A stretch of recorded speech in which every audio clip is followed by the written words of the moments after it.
চন্দ্রকোনায় বাঁধ ভেঙে শিলাবতী নদীর জল ঢুকছে একের পর এক গ্রামে। ঘাটালের পর এবার বন্যার আশঙ্কা চন্দ্রকোনায়। মনোহরপুর, মানিককুণ্ডু, যাদবপুর, কাশখুলি এলাকায় জল ঢুকছে ভাঙা বাঁধ দিয়ে। জল আরো বাড়লে বিস্তীর্ণ এলাকা জলমগ্ন হওয়ার আশঙ্কা রয়েছে।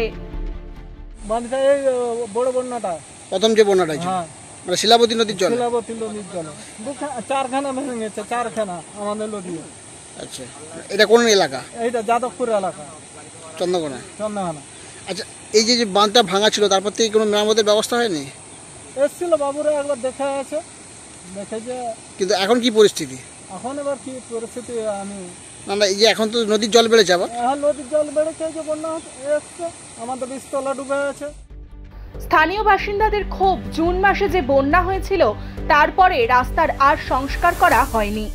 এই বিষয়ে কি বলছেন চন্দ্রকোনা 2 ব্লকের বিডিও উৎপল পাইক?